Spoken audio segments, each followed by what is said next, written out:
අපි දැන් කතා කරන්න යන්නේ ඔයාට ගොඩක් කාලෙක ඉඳන් තියෙන ප්‍රශ්නයක් ගැන.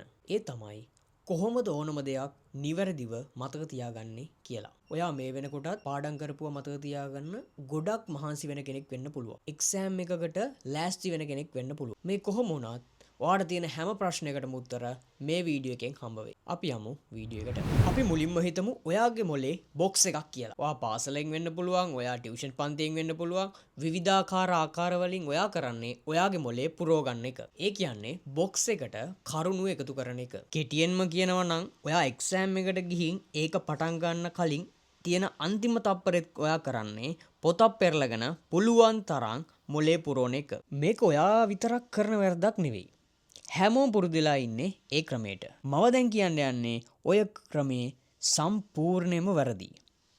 ඒ කියන්නේ සම්පූර්ණයෙන්ම ප්‍රතිඵල රහිත වැඩක්. මොකක්ද එතකොට අපි දැන් කරන්න ඕනේ? මම මුලින්ම ඔයාලට කිව්වේ අපේ මොලේ බොක්ස් එකක් නම් අපි එක්සෑම් එකකට මුහුණ දෙනවා කියන්නෙම දන්න කරුණු ටික අදාළ වෙලාව ඇතුළත ගලපගෙන පිළිතුරු ලියන එක. අපි කරන්න ඕනේ මේ අපි ඉගෙනගත්ත කරුණු හැමදේම නැත්තම් ඒ දැනුම බොක්ස් එකෙන් එළියට ගන්න එක. අපි බලමු ඒක කරන්නේ කොහොමද කියලා. ඉස්සෙල්ලාම ඔයා බොක්ස් දෙකක් හදාගන්න. ඒ කියන්නේ කාඩ්බෝඩ් වලින් වෙන්න පුළුවන් ඕනෑම අමුද්‍රව්‍යකින් ඔයාට හදාගන්න පුළුවන් ලස්සන බොක්ස් දෙකක්. ඔයාට කැමති විදිහකට. ඒක බොක්ස් එකක් number 1 කියලා නම් කරගන්න.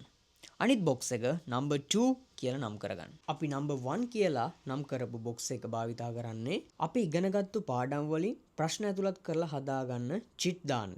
ඒ කියන්නේ අපි පාඩම් කරලා ඉවර වුණ පාඩම් වලින් ප්‍රශ්න හදලා ඒවා කොළ කෑලි වල ලියලා චිට් එකක් විදිහට ඒ බොක්ස් එකට දාන එක. අපි number 2 බොක්ස් එක භාවිතා කරන්නේ number 1 බොක්ස් එකෙන් ගන්න ප්‍රශ්නයකට නැත්නම් ඒ චිට් එකේ තියෙන ප්‍රශ්නෙට උත්තරේ දෙන්න පුළුවන් නම් ඒකට උත්තරේ දුන්නට පස්සේ number 2 බොක්ස් එකට දාන එකට. සරල උදාහරණයක් හැටියට සිංහල භාෂාව හා සාහිත්‍ය පොතේන අක්ෂර වින්‍යාස පාඩමට අදාළව අපි ලියාගන්න ප්‍රශ්නයක් තමයි සිංහල හෝඩියේ ඇති ස්වර ගණන හා ව්‍යංජන අක්ෂර ගණන කීයද? ඒ විදිහට අපි දැන් මේ ප්‍රශ්නේ ඇතුළත් කරලා තියෙන number 1 බොක්ස් එකෙන් ගන්න. අපිට ඒක පිළිතුරු දෙන්න පුළුවන් නම් ඒ කියන්නේ ඒක පිළිතුරු වෙන්නේ ස්වර ගණන 18යි ව්‍යංජන අක්ෂර ගණන 42යි කියලා. එතකොට ඒකට ඔයාට උත්තර දෙන්න පුළුවන් නම් උත්තරේ ලබා දීලා ඒ චිට් එක number 2 බොක්ස් එකට දානවා. දැන් ඔයාට ප්‍රශ්නයක් එනවා